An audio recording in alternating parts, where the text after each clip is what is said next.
Divisibility of number, divisibility of numbers. Last video में हमने बात करी थी नंबर्स की, उसके क्लासिफिकेशन को, कि जानने के लिए कि कम से कम आपको ये पता चले कि इंटीजर्स क्या होते हैं, रेशनल नंबर्स जब हम कहते हैं तो इसका मतलब क्या है, इरेशनल क्या होते हैं, प्राइम नंबर्स क्या होते हैं। तो उसी पर नेक्स्ट हमारा टॉपिक है डिविजिबिलिटी ऑफ नंबर्स। मतलब अगर कोई नंबर आपको दिया हुआ है तो कैसे आप पहचानेंगे कि ये नंबर 2 से डिवाइड है, 3 से डिवाइड है, 5 से डिवाइड है, 7 से डिवाइड है। अगर डिवाइड होता है तो होता है या नहीं होता है, किस तरह से, क्या प्रॉपर्टीज हैं। तो 1 से तो सभी नंबर्स डिविजिबल हैं, तो उसकी कोई बात ही नहीं उठती है बात 2 की। तो कौन से नंबर्स हैं जो 2 से डिवाइड होंगे? तो 2 से डिवाइड होने वाले नंबर्स कौन से होते हैं? या तो उनकी लास्ट डिजिट जो हो, लास्ट डिजिट 0 हो, या फिर कोई भी इवन नंबर हो सकता है। लास्ट डिजिट या तो 0 हो या कोई भी इवन नंबर है, लाइक 20 हो गया, 40 हो गया, 180 हो गया, 182 हो गया, 46 हो जाएगा, 98 हो गया। इनमें देखते हैं या तो लास्ट डिजिट जो है आपका या तो 0 है या फिर इवन नंबर्स हैं। तो ये सभी नंबर्स जो होंगे वो 2 से डिविजिबल होंगे, 2 से डिवाइड होंगे। इसके बाद आ जाते हैं हम 3 की बात करते हैं। 3 से कौन से नंबर्स डिवाइड होते हैं?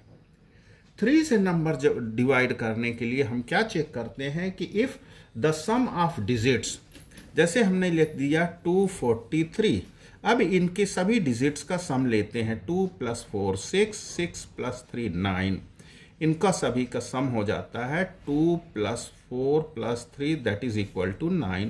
Now 9 is divisible by 3, that's why 243 is also divisible by 3.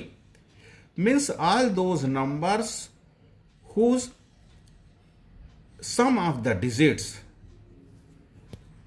are divisible by 3 also divisible by 3.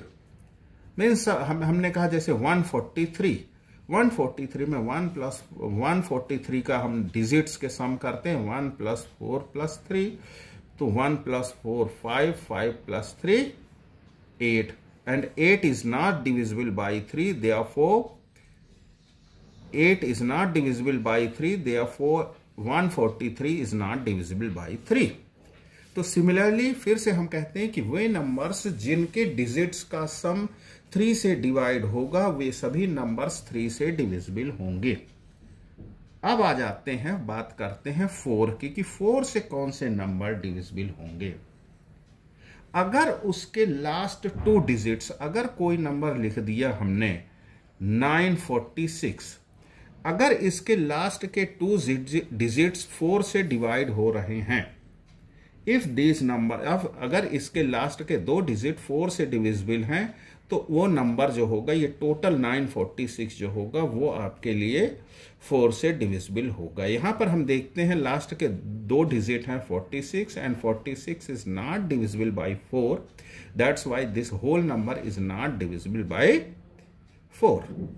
अब हम बात करते हैं 5 की। 5 से डिविजिबल होने के लिए नंबर्स के लास्ट में या तो लास्ट डिजिट जो होना चाहिए या तो आपके लिए 0 हो या फिर 5 होना चाहिए। अगर उसका लास्ट डिजिट 0 है या 5 है तो वो नंबर डेफिनेटली 5 से डिवाइड होगा।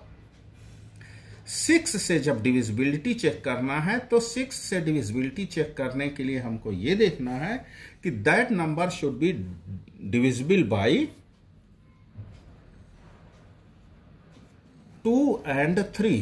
If a number is divisible by 2 and also divisible by 3, then that number will be divisible by 6. अब हम बात करते हैं 7 की। 7 से कौन से नंबर्स हैं जो डिवाइड होते हैं? 7 से डिवाइड करने के लिए हम क्या करते हैं कि अगर हमने लिखा 1469, इसको हमको चेक करना है कि ये जो है 1469 7 से डिविजिबल है या नहीं है। तो हम क्या करते हैं कि 9 लेते हैं। 9 लास्ट डिजिट हमने लिया 9, एंड 9 का डबल लेते हैं, ये हो गया 18। अब 146 जो रिमेनिंग डिजिट है 146, इसमें से 18 सब्ट्रैक्ट करते हैं। तो अगर 18 सब्ट्रैक्ट किया तो 16 माइनस 8 दैट इज 8, यहां बचा 3 माइनस 1 दैट इज 2, 128। अब बचा 128। अगर ये 128 हमारा 7 से डिविजिबल है तो उस सिचुएशन में हम कहेंगे ये नंबर डिविजिबल है 7 से, अगर नहीं है तो नहीं होगा। मीन्स इसको हम इस तरह से डिफाइन कर सकते हैं कि first of all you have to take the double of last digit and subtract it from the remaining numbers. If it is divisible by 7 then that number will be divisible by 7। अब 8 से divisible होने के लिए क्या होता है, 8 से divisible होने के लिए हम उस नंबर की लास्ट 3 डिजिट्स को लेते हैं, और अगर उसके लास्ट 3 डिजिट्स जो है, लास्ट 3 डिजिट्स से जो नंबर फॉर्म हो रहा है अगर वो 8 से डिविजिबल है तो वो होल नंबर जो होगा वो डेफिनेटली 8 से डिवाइड होगा, अदरवाइज नहीं होगा। 9 से डिवाइड करने की बात करते हैं। अगर 9 से डिवाइड करने की बात करते हैं तो उसके जो नंबर्स के सभी डिजिट्स हैं उनका हम सम ले लेते हैं, और सम लेने के बाद हम क्या करेंगे कि देखेंगे वो 9 से डिवाइड हो रहे हैं या नहीं हो रहे हैं। अगर इन सभी नंबर्स का, ये जैसे हमने कहा 1 8 7 9, इन सभी नंबर्स को ऐड करिए तो 1 + 8 9, 9 + 7 16, 16 + 9 25, and 25 is not divisible by 9. That's why this number is also not divisible by 9. अगर हम 10 से डिविजिबल होने की बात करते हैं तो उसके लास्ट में 0 आना चाहिए, तभी वो नंबर 10 से डिविजिबल होगा। Thank you.